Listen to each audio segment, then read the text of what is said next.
Welcome to Priya Thakur tutorials. आज के video का टॉपिक है हार्टवुड एंड सैपवुड।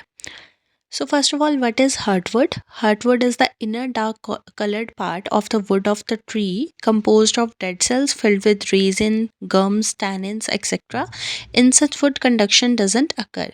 अब देखो जो हार्टवुड है वो वुड का इनर डार्क कलर का जो पार्ट होता है उसको हम हार्टवुड बोलते हैं, जिसके अंदर क्या होता है डेड सेल्स होते हैं। ठीक है, और वो जो डेड सेल्स हैं वो रेजिन, गम्स, टैनिन्स के साथ फिल्ड होते हैं।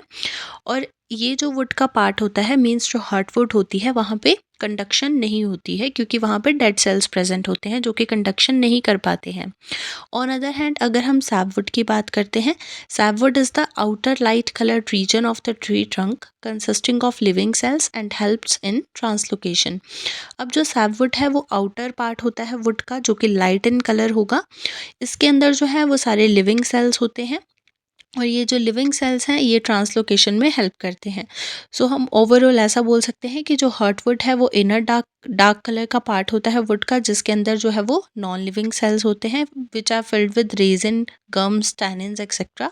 और वो जो कंडक्शन नहीं कर पाते हैं क्योंकि उनके अंदर क्या है, नॉन लिविंग सेल्स प्रेजेंट है, डेड सेल्स प्रेजेंट है। सैपवुड क्या है, ये आउटर लाइट कलर्ड रीजन होता है, ठीक है, वुड का, जिसके अंदर लिविंग सेल्स होते हैं और वो ट्रांसलोकेशन में हेल्प करते हैं। अब हम बात करेंगे difference between the heartwood and the sapwood. So the first difference is the heartwood is the dense inner part of a tree trunk yielding the hardest timber. On other hand, the sapwood is the soft outer layers of recently formed wood between the heartwood and the bark containing the functioning vascular tissue. अब देखो जो heartwood है मैंने आपको बताया ये inner part होता है, ठीक है, ट्री ट्रंक का, और हम बोल सकते हैं ये इनर डार्क पार्ट होता है वुड का, ठीक है, जो कि हार्डेस्ट टिम्बर हमें देता है। ठीक है, सो क्या बोल सकते हैं, जो हार्टवुड है वो डेंस इनर पार्ट है ट्री ट्रंक का जो कि हार्डेस्ट टिम्बर हमें प्रोवाइड करता है। और साथ में अगर हम सैपवुड की बात करें ये सॉफ्ट होगा, ठीक है, आउटर लेयर्स होती हैं, ये सॉफ्ट आउटर लेयर्स होती हैं जो कि रिसेंटली फॉर्म्ड वुड होती है, ठीक है, जो नई बनी होगी वुड, क्योंकि ये आउटर लेयर है, ठीक है, ये न्यूली फॉर्म्ड वुड है। और ये किसके, हार्टवुड, ठीक है, जो अंदर की तरफ को प्रेजेंट है और बार्क इन दोनों के बीच में प्रेजेंट होती है, containing the functional vascular tissues, क्योंकि इसके अंदर जो जितने भी सेल्स होते हैं वो लिविंग सेल्स होते हैं और वो मतलब उनके अंदर क्या होते हैं, फंक्शनिंग वेस्कुलर टिश्यूज़ जो है वो प्रेजेंट होते हैं। सेकेंड डिफरेंस की बात करते हैं, heartwood is also called duramen, on other hand sapwood is also known as alburnum. Third difference है heartwood occurs in the centre of the stem, ठीक है, जो हार्टवुड होती है वो स्टेम के सेंटर में होती है। ऑन अदर हैंड सैपवुड जो होगी it occurs in the peripheral region, ठीक है, जो सैपवुड होगी वो पेरीफेरल रीजन में होगी।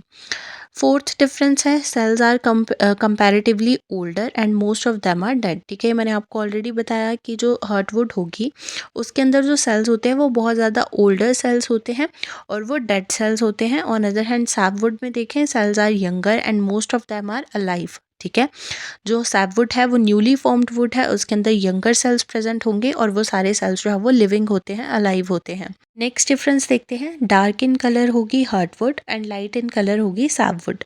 सो जो हार्टवुड है वो डार्क इन कलर होगी, ये मैंने आपको स्टार्टिंग में बताया कि ये इनर डार्क कलर्ड पार्ट होता है वुड का। सैपवुड जो है वो लाइट इन कलर होगी। Cells are arranged densely in heartwood and loosely in sapwood. अब जो सेल्स होते हैं वो डेंसली अरेंज्ड होते हैं हार्टवुड में और लूजली अरेंज्ड होते हैं सैपवुड में। Heartwood is heavier and the sapwood is lighter. The heartwood is hard and the sapwood is soft, ठीक है, जो सैपवुड होगी वो कैसी होगी, सॉफ्ट होगी।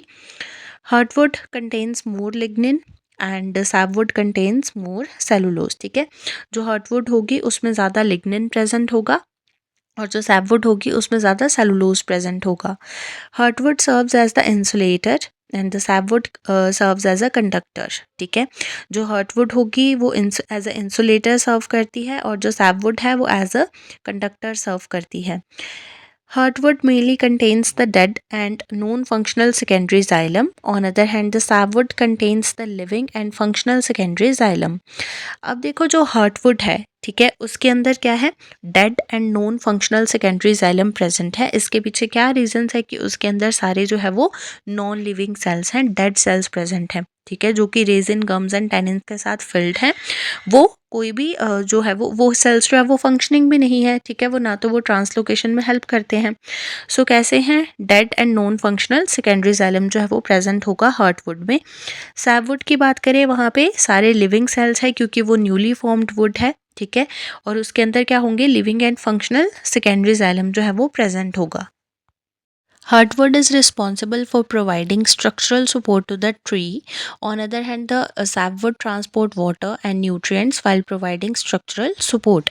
अब देखो जो heartwood है उसका एक ही काम है कि वो structural support provide करती है, ठीक है, ट्री को।